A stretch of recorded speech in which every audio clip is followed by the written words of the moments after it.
Ahora vamos a compartir la charla sobre oftalmología. La doctora Ayelén Rosacer nos va a hablar sobre ojos y enfermedades reumatológicas, síntomas, controles y señales de alerta. La doctora es médica especialista en oftalmología, trabaja acá en el Instituto Santa Lucía de la Ciudad de Paraná y se desempeña en el Departamento de Enfermedades Inflamatorias Oculares. Al finalizar, hacemos 3 preguntitas para no extendernos. Bueno.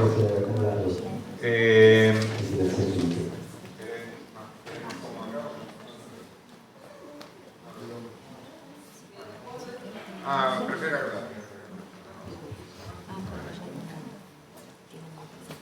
Hola, ¿qué tal? ¿Me escuchan bien? Sí. Bueno, primero que nada agradecerles la invitación a José, que fue el que me comentó de estas jornadas, y a Mabel por la organización, y para hablar un poquito de la parte oftalmológica de las enfermedades reumatológicas, que en muchos casos nosotros sabemos, no sé si empezamos, bueno, las enfermedades reumatológicas, todos lo saben, pueden afectar distintos órganos, distintos sistemas, incluso pueden afectar más de un órgano, pero muchas veces hay una parte del cuerpo que pasa desapercibida, que son los ojos.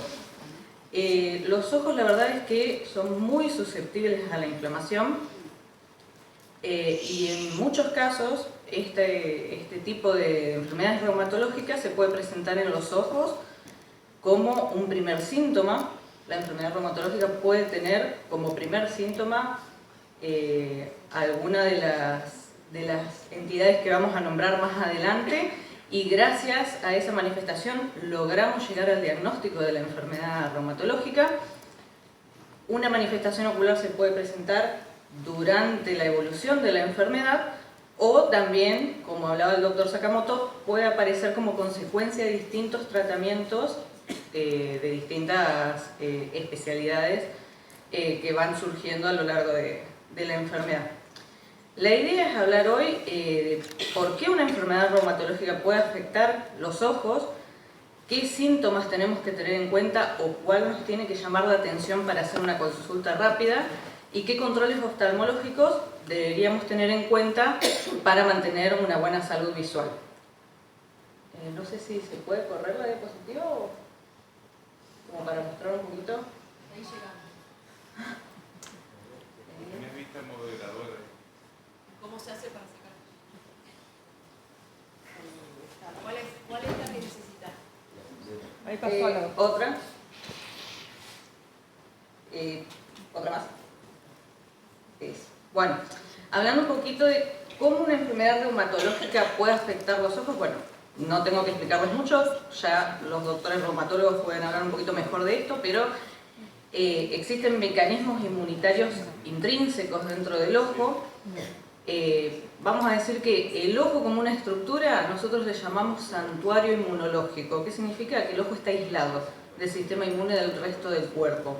Entonces, cuando ante alguna de estas enfermedades el ojo se vuelve un objetivo del sistema inmune, se desequilibra este equilibrio, valga la redundancia, del sistema interno del ojo con el resto del cuerpo.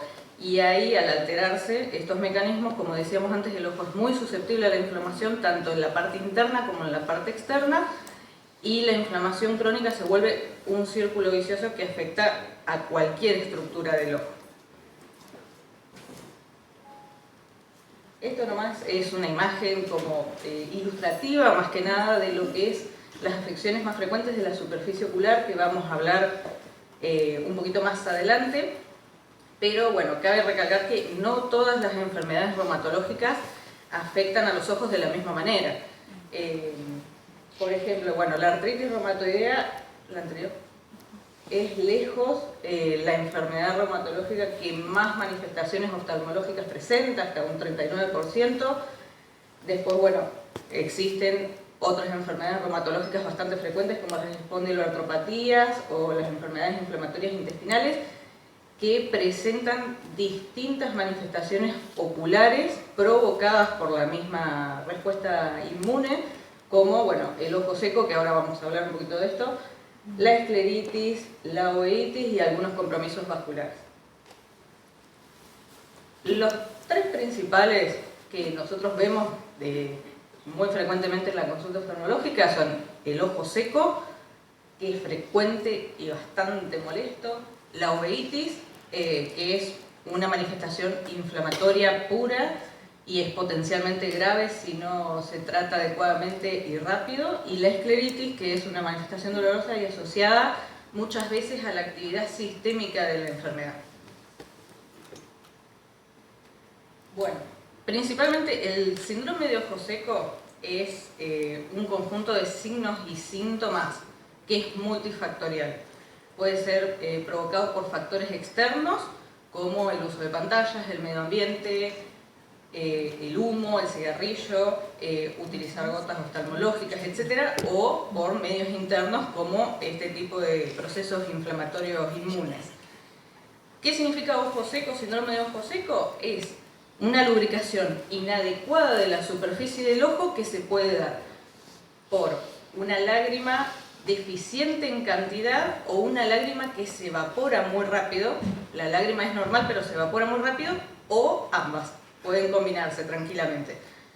El ojo seco puede ser un ojo seco primario que no esté relacionado con ninguna enfermedad reumatológica, o puede estar asociado a un síndrome que yo creo que varios lo deben haber escuchado, que es el síndrome de Sjögren, que es un síndrome, un conjunto de signos y síntomas bastante característicos que tienen pruebas específicas para su diagnóstico, que puede estar aislado o asociado a alguna otra enfermedad reumatológica, que esto se ve bastante, que más de una enfermedad reumatológica pueden coexistir en el mismo paciente. Puede estar asociado a la artritis reumatoidea, al lupus, a otras esclerosis sistémicas, y por lejos es la manifestación ocular más frecuente. ¿La siguiente? Y la siguiente. Generalmente, bueno, como les decía, el ojo seco puede darse porque la lágrima se produce menos cantidad de lágrimas de la que deberíamos, o porque esa lágrima se evapora más rápido. El ojo seco evaporativo es justamente eso, cuando la lágrima se produce en buena cantidad pero se evapora demasiado rápido, y eso generalmente es debido a la disfunción de unas glandulitas que tenemos al lado de cada pestaña, que se llaman glándulas de meibomio. Esas glándulas se pueden afectar en forma inflamatoria y provocan una inestabilidad en la película lagrimal, que hace que se evapore más rápido. Eso es más que nada como para que lo tengan en cuenta. El ojo seco evaporativo puede ser un ojo seco que uno lo note con signos y síntomas que lo vamos a ver ahora más adelante, pero seguramente en algún momento han experimentado estas imágenes que vemos acá, que son la blefaritis y el orzuelo. El orzuelo es bastante común, es la inflamación de estas glandulitas, y cuando se genera una caspita en el borde de las pestañas también son factores predisponentes para tener este tipo de ojo seco, porque justamente las que están inflamadas en estas manifestaciones son esas glandulitas. Nada más que, bueno, uno no las ve y por ahí no les presta tanta atención, pero generalmente son manifestaciones crónicas de estas glándulas. Bueno, y después, como decíamos, el otro tipo de ojo seco es el acuodeficiente, es decir, se produce menos cantidad de lágrimas de la que deberíamos, y dentro de este ojo seco acuodeficiente está el síndrome de Sjögren, que, bueno, sabemos que es una infiltración inflamatoria de las glándulas lagrimales, lo cual disminuye la producción de lágrimas, y puede estar solo o asociado a otras enfermedades como la artritis reumatoidea, el lupus, esclerosis sistémicas. El 10% de las personas que están ya con un diagnóstico de una enfermedad reumatológica presentan síndrome de Sjögren, y este porcentaje se eleva a 41% después de 10 años de la evolución de la enfermedad. Esas imágenes son más que nada ilustrativas, como para que se note, son tinciones que usamos en consultorio para ver distintos defectos epiteliales, es decir, distintos lesiones en superficie provocadas por el ojo seco, que pueden tener distintos patrones. ¿Qué síntomas tenemos que tener en cuenta para pensar que podemos tener ojo seco? Bueno, principalmente ardor, sensación de arenilla, sensación de cuerpo extraño, que tenemos una basurita, una pestaña dando vueltas, picazón, que el ojo se ponga rojo, la parte blanca que se ponga roja, visión borrosa fluctuante, que noten que pueden despertarse a la mañana con visión borrosa y eso a la hora, a las 2 horas se acomoda y después quizás al atardecer o a la noche vuelve esa visión borrosa que no mejora con lentes. Lagrimeo paradójico, es decir, alguien te dice, tenés ojo seco, pero el ojo te llora, ¿cómo es posible? Y bueno, es un lagrimeo paradójico justamente como un mecanismo de defensa de la superficie ocular de producir una lágrima que sigue siendo ineficiente.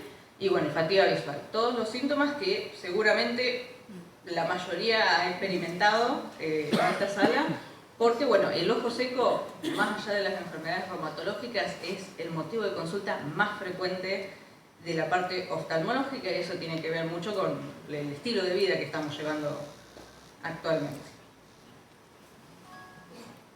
Bueno, el diagnóstico, para no estirarla mucho, existen distintos métodos diagnósticos para el ojo seco, tanto evaporativo como acuadeficiente. Existen cuestionarios para enfermedades de superficie ocular en donde se gradúa según los síntomas y el estilo de vida del paciente desde leve a grave. Después hay pruebas de laboratorio de consultorio, como les mencionaba recién, hay pruebas de tinción que usamos en el consultorio para determinar qué tipo de ojo seco es y si ya existe alguna lesión asociada al ojo seco. En cuanto al tratamiento, bueno, el tratamiento es escalonado como en todas las manifestaciones y en todas las enfermedades en sí.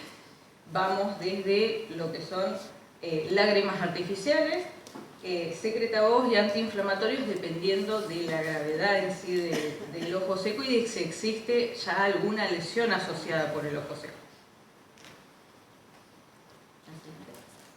Bueno, eso no se ve nada, pero es como para que tengan en cuenta la cantidad de tratamientos que se pueden hacer.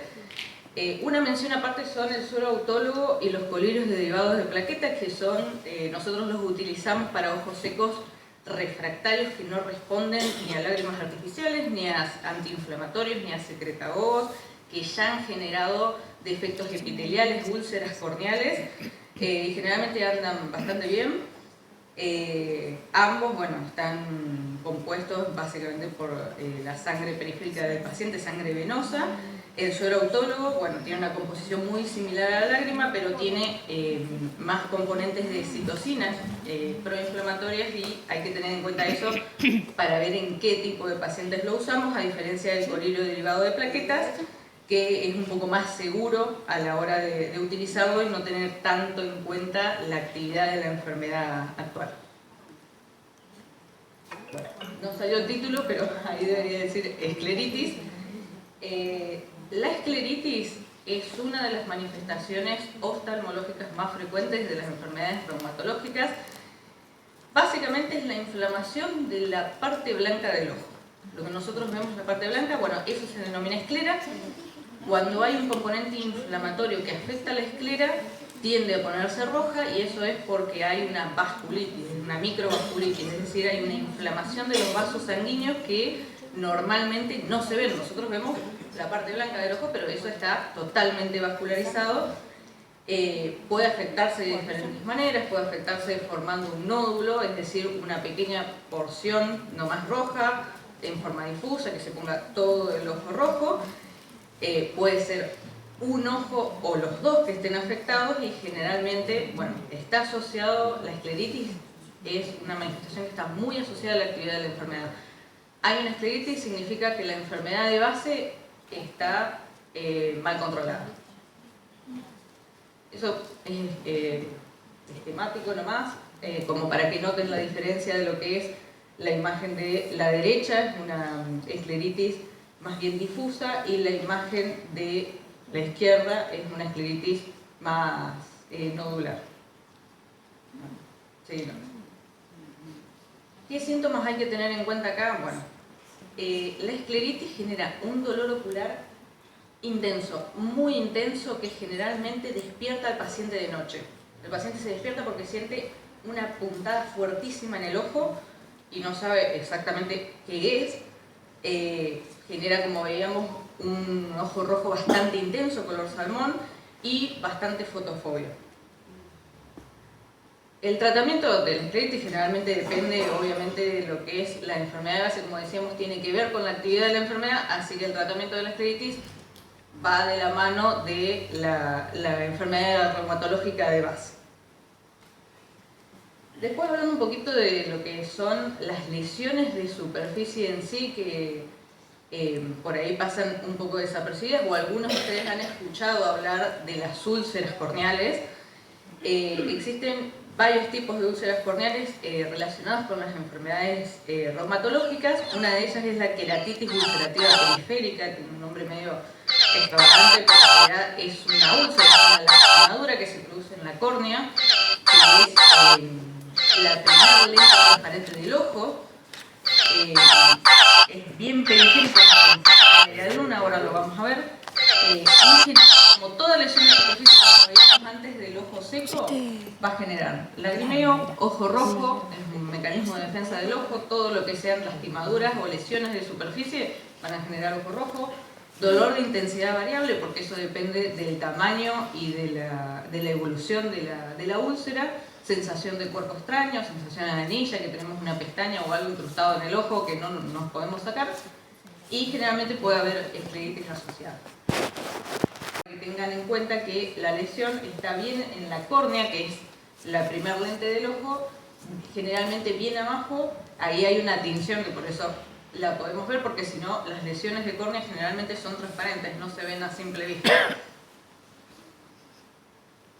Otro tipo de úlceras que podemos encontrar es la úlcera corneal central o paracentral. Es prácticamente muy parecida a la que acabamos de ver, pero esta se da en la parte central, y lo que tiene de particularidad este tipo de úlcera es que los síntomas son sutiles o a veces no están. Es decir, tenemos la lesión en la superficie del ojo y no la detectamos, y eso puede ser peligroso porque puede haber otras secuelas que puede dejar como de no tratarla, justamente porque no genera síntomas. Pues se puede infectar, puede dejar una cicatriz que puede disminuir la visión, etc.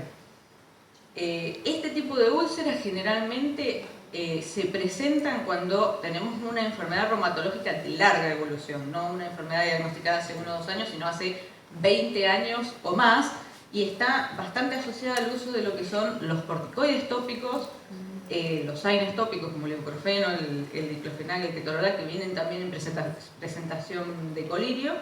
Y bueno, si hay algún paciente con una cirugía de superficie ocular o un trauma, generalmente estas úlceras están asociadas a esto.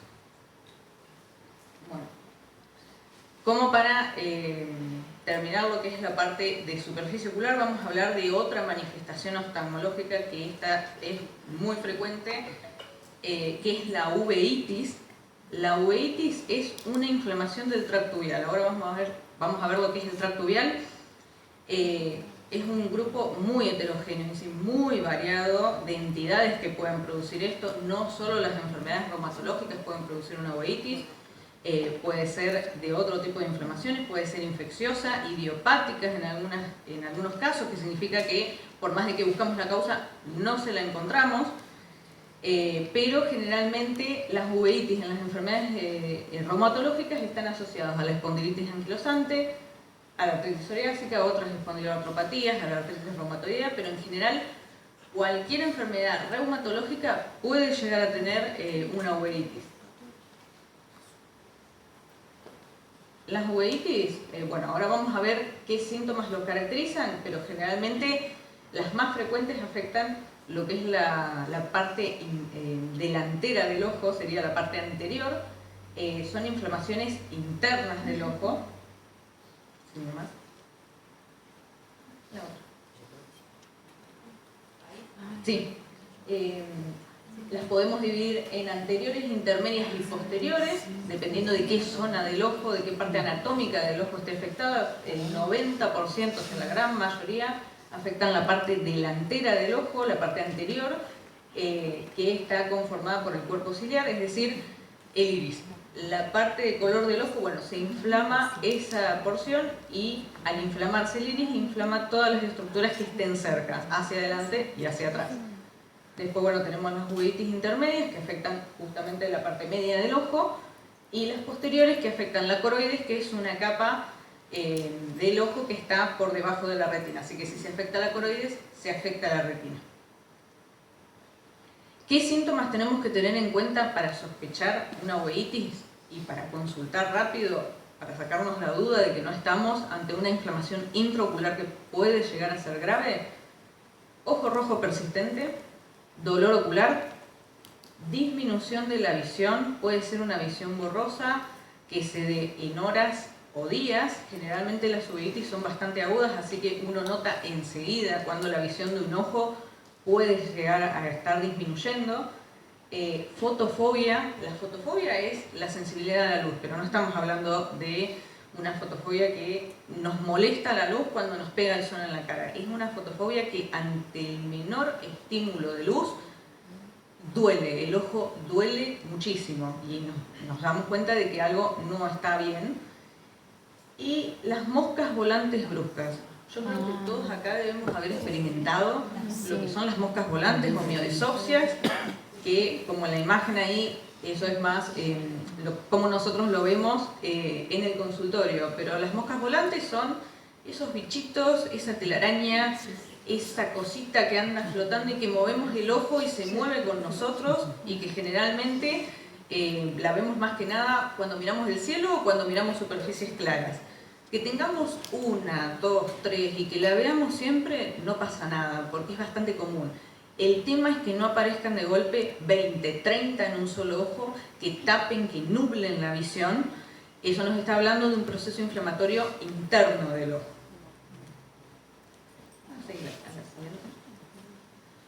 Bueno, sigue nomás.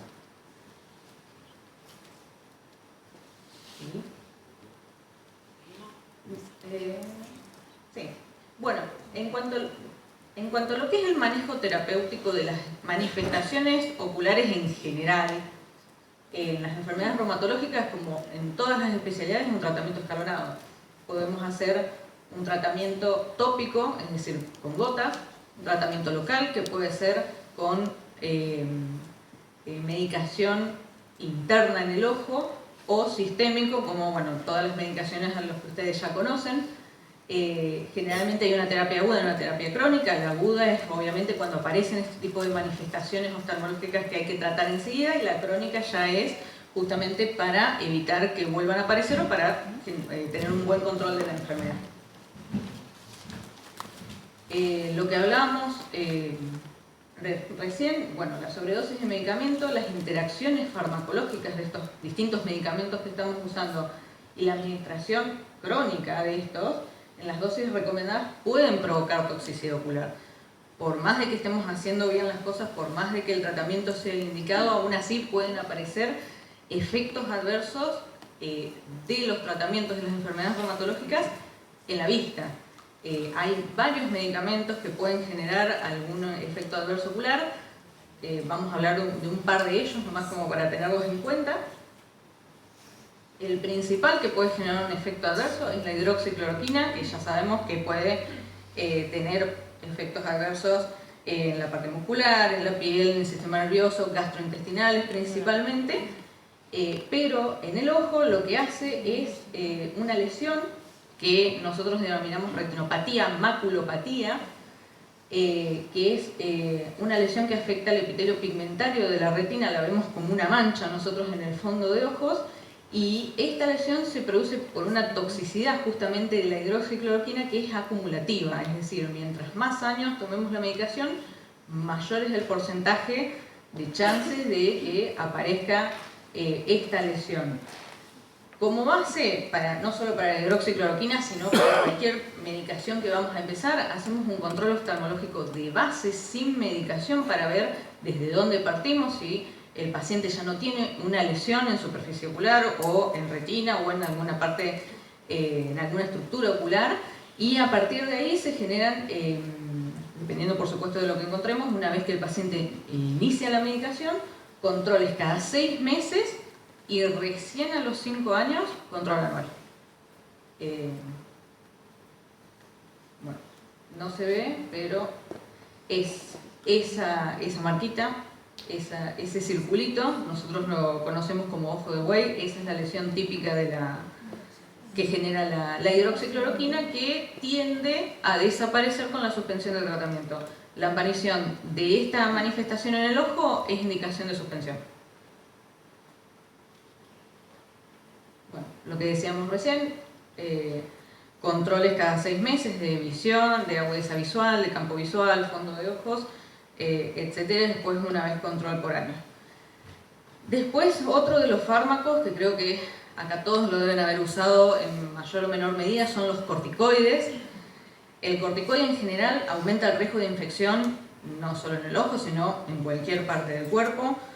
Puede generar una toxicidad del segmento anterior o posterior, lo que hablábamos recién del segmento anterior, donde está la córnea, el iris. Generalmente son raras estas manifestaciones, y generalmente lo que nosotros vemos en el ojo que producen los corticoides son 2 manifestaciones típicas: las cataratas y la hipertensión ocular. La catarata generalmente se genera ahí, en esa porción donde señala la imagen, es una catarata subcapsular posterior. Generalmente se van a dar cuenta porque ven muy bien de lejos y muy mal de cerca en muy poco tiempo. No pueden enfocar bien de cerca por más aumento que estén usando en un anteojito. Bueno, nosotros la vemos así porque justamente pasa eso, porque la catarata está bien en el medio del cristalino. Es una catarata muy característica del uso de corticoides. Y la hipertensión ocular, que una cosa es hipertensión ocular y otra cosa es glaucoma. Seguramente han escuchado el término glaucoma. La hipertensión ocular es la presión intraocular elevada, nada más. El glaucoma es la afectación del nervio óptico provocado por una hipertensión ocular crónica no tratada, es decir, ya es una enfermedad, ya hay una consecuencia. Los corticoides pueden generar hipertensión ocular por cualquier vía de administración, sea en gotas, sea en pastillas, sea en inyección, no importa, siempre genera una hipertensión ocular que generalmente es transitoria si uno suspende el corticoide a tiempo, pero bueno, no es dependiente ni de la dosis ni del tiempo. Es decir, una persona puede usar corticoides 2 semanas y generar una hipertensión ocular que hay que tratarla en forma crónica, o puede usarla 3 meses y no generó una hipertensión ocular, porque eso depende de cada paciente y de cada respuesta al medicamento. Bueno, otros fármacos, la verdad es que hay algunos otros fármacos que se utilizan en la parte reumatológica que pueden generar una manifestación, un efecto adverso ocular rarísimos. La indometacina, que puede generar opacidades en la superficie del ojo, fotofobia, el rituximab, que está descrito que da conjuntivitis, pero la verdad nunca vi una manifestación así. Y bueno, el otro medicamento que creo que la mayoría de acá conoce, que es el metotrexate, también, la verdad es que es un fármaco bastante noble. No he visto, por lo menos no está muy descrito efectos adversos a nivel ocular. Puede generar edema o dolor ocular o visión borrosa transitoria, pero en general es un fármaco bastante seguro. Bueno, el concepto que yo quiero que les quede claro es que los medicamentos de las enfermedades reumatológicas pueden proteger nuestra visión. Una cosa son los efectos adversos que estos fármacos pueden generar, y otra cosa es hacer los controles que hay que hacer y prevenir secuelas de estas manifestaciones oftalmológicas. Los medicamentos que usamos generalmente para las enfermedades reumatológicas también controlan una posible uveitis, reducen esta inflamación sistémica que todos tenemos y disminuye el riesgo de complicaciones oculares.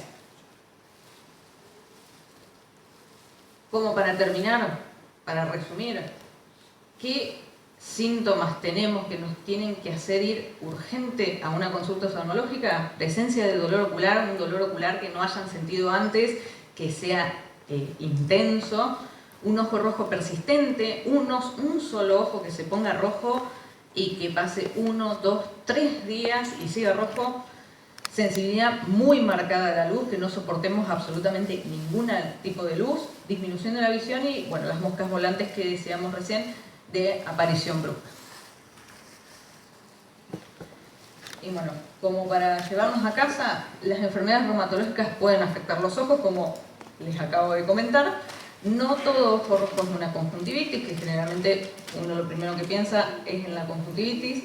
El ojo seco es muy frecuente, es el síntoma más frecuente en realidad de la consulta oftalmológica y tiene tratamiento. Todos los tipos de ojo seco tienen tratamiento. Muchas complicaciones se pueden prevenir si se detectan a tiempo y el control oftalmológico forma parte del tratamiento integral, por supuesto, junto con una actividad interdisciplinaria para el control de estas enfermedades. Muchas gracias.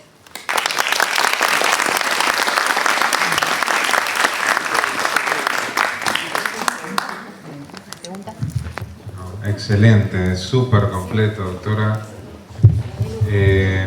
Bueno, ¿tenemos alguna pregunta? Sí. A viva voz.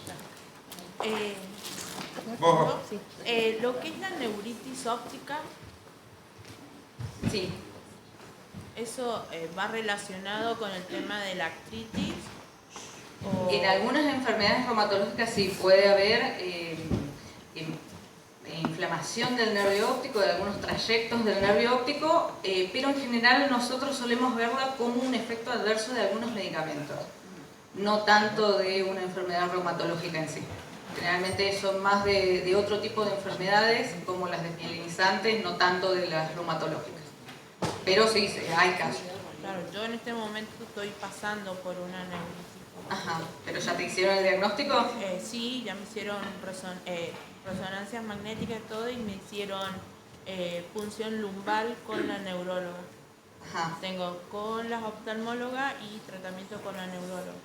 Bien, ¿y te dijeron la causa de la neuritis o...?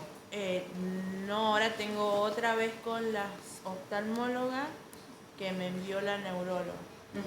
Sí, no, en muchos casos, bueno, hay que estudiar justamente qué tipo de neuritis es. La neuritis óptica es la inflamación del nervio óptico. El nervio óptico es básicamente el cable que conecta el ojo con la parte posterior del cerebro y se puede ver inflamado en cualquier parte de su trayecto. Hay que ver qué tipo de neuritis estás haciendo, si es solo una neuritis anterior, si afecta alguna parte del cerebro. Y que dependiendo también de cómo está la evolución de tu enfermedad y qué tratamiento estás haciendo, se puede pensar en que puede ser causa o efecto del tratamiento o puede haber otra causa más que no sea en sí la enfermedad reumatológica. Claro, porque empecé con vista borrosa y con distorsión de las imágenes. Sí. Y bueno, después de las punciones y todo, es como que ha ido mejorando la graduación de las distorsiones y de lo que es que veía todo como empañado, nubloso.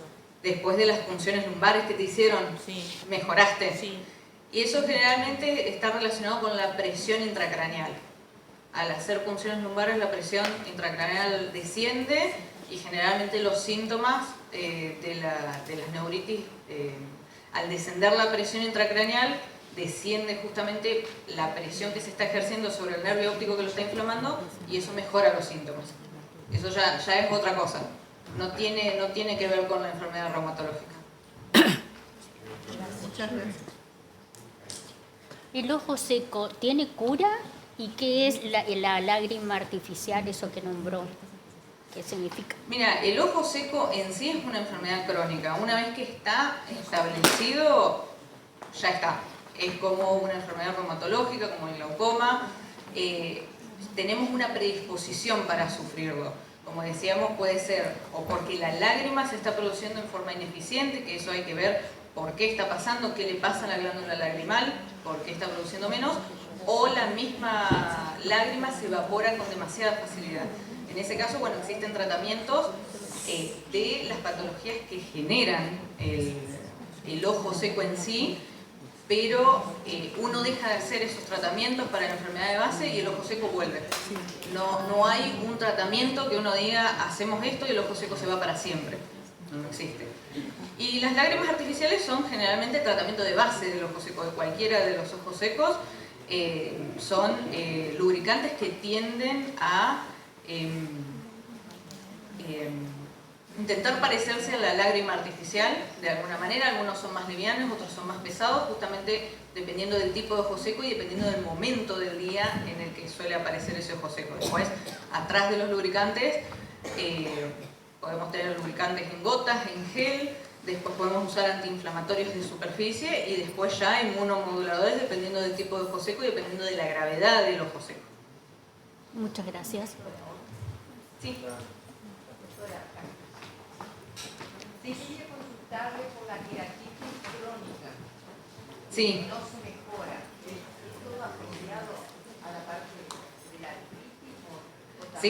Sí, generalmente la queratitis corneal, ya sea punteada, difusa o que puedan generar una úlcera, es justamente una enfermedad de la superficie ocular. El ojo seco es una de las causas de esa queratitis, pero puede ser también un problema en lo que es el epitelio de la córnea, que no cura bien, que no puede cicatrizar bien, entonces esa lesión sigue y sigue y sigue y no cura, por más de que uno lo trate con lágrimas artificiales, que le ponga antiinflamatorios, sigue. En esos casos sí está indicado el suero autólogo o lo que son los lubricantes ricos en plaquetas, que es lo que veíamos recién, que son para ojos secos justamente refractarios, que no responden a ninguno de los otros tratamientos. Pero en sí eso también depende del control de la enfermedad de base que esté provocando estas lesiones. Lo mío ya está declarado por el pemphigoide. Ajá.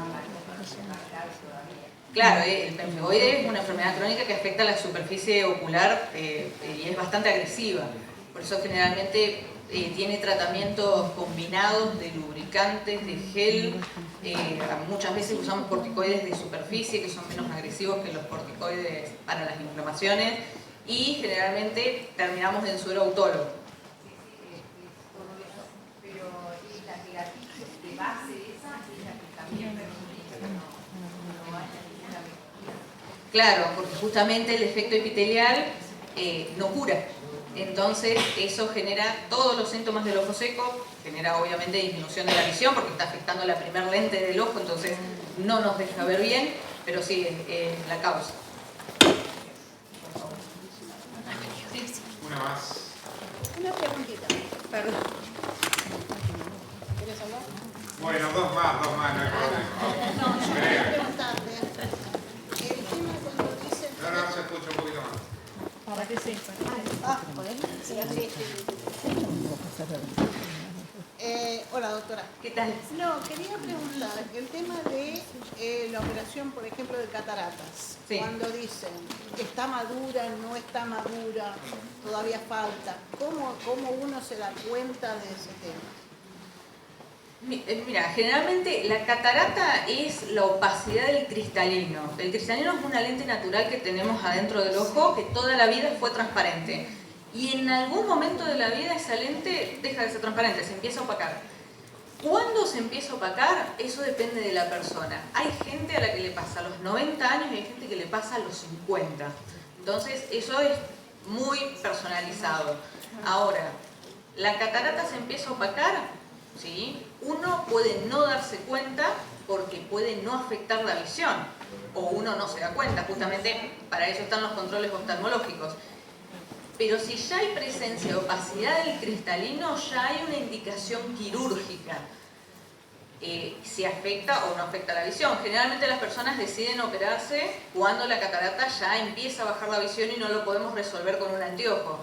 Pero en realidad eso de la catarata está madura, está recontra madura, la tenemos que sacar ya, no existe. No existe una indicación de esperar a que la catarata madure para operarla. No. Eso generalmente eran conceptos de hace 30, 40 años atrás. Ahora generalmente una vez que vemos la opacidad del cristalino ya tiene indicación quirúrgica y es la persona la que decide si se quiere operar o no. Nosotros podemos dar la indicación, pero es la persona la que decide, justamente el paciente, el que decide si se quiere operar o no en esa instancia, o la seguimos controlando, la seguimos esperando hasta que quiera. Hasta para que afecte más la vista. Claro. Última Gracias. preguntita. A ver, mira, ante la enfermedad de Sjögren, cuando vos ya tenés el tratamiento con la hidroxicloroquina y tenés las gotas de refuerzo, digamos, de las artificiales, ¿cuál sería el paso siguiente si este malestar en el ojo es persistente, tenés los geles, todo lo demás, pero como que eso no da resultado? ¿Cuál sería la sugerencia posterior en el tratamiento? Y generalmente el síndrome de Sjögren, si ya pasamos la etapa de los lubricantes, de los geles, de los antiinflamatorios, de los inmunomoduladores, y sigue, generalmente es un tratamiento combinado porque una cosa es los síntomas del ojo seco y otra cosa es que haya generado una lesión en superficie ocular. Si hay un defecto epitelial, una úlcera, una queratitis, algo que no cura con nada, primero hay que ver cómo está la enfermedad de base. Porque si ese síndrome de Sjögren está así de descontrolado es porque lo que es la parte sistémica no está tan bien regulada. Supongamos que está bien regulada y aún así hay lesiones, lo que puede seguir, bueno, es el suero autólogo, el suero rico en plaquetas, y el siguiente paso ya empezamos a hablar de cosas un poco más invasivas y agresivas, como son las lentes de contacto esclerales o terapéuticas, para lo que es para tapar la lesión que ha generado en la córnea, que es justamente todos los síntomas del ojo seco. Lo que uno le molesta son lesiones en la córnea, no es en la parte blanca, sino en la primer lente que está por delante de la parte de color del ojo, porque está muy nervada, tiene muchos nervios, entonces cualquier cosita que la toque molesta un montón. Generalmente cuando hay ese tipo de lesiones, no solo para disminuir la molestia y el dolor, sino para evitar posibles infecciones, porque ese es otro de los riesgos que tienen las lesiones de córnea, usamos lentes de contacto terapéuticas o esclerales y ya estamos hablando de lesiones muy agresivas, cirugías como tarsorrafia, que es ya la unión de los párpados para intentar que la córnea se lubrique, pero ahí estamos hablando de otro tipo de lesiones que ya son mucho más agresivas. Gracias. Y el síndrome de Sjögren, vale una aclaración, específicamente cuando el paciente sufre mucho ojo o boca seca, no hay ningún inmunosupresor que tenga comprobada eficacia en el aumento de la producción de lágrimas y saliva. Es todo tratamiento tópico lo que está recomendado en las guías internacionales de Estados Unidos y Europa. Actualmente está a punto de aprobarse por FDA un biológico para el síndrome de Sjögren, que lo estamos esperando, indicado para manifestaciones sistémicas severas. Así que tener en cuenta eso, que no es que hay que aumentar la medicación inmunosupresora porque no me lubrica el ojo, ¿no? Bueno, muchísimas gracias.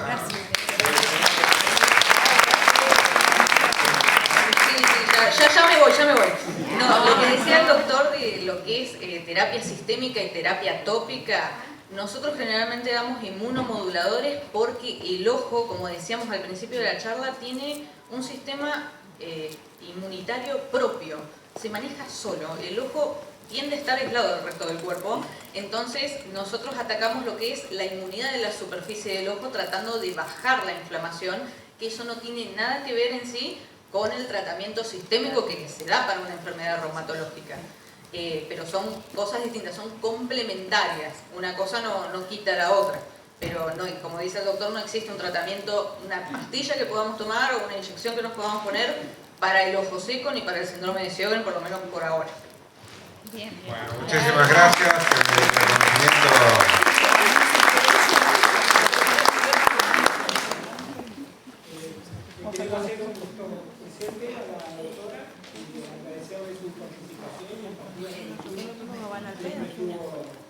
Predispuesta a colaborar, así que muchas gracias. Gracias, Senén.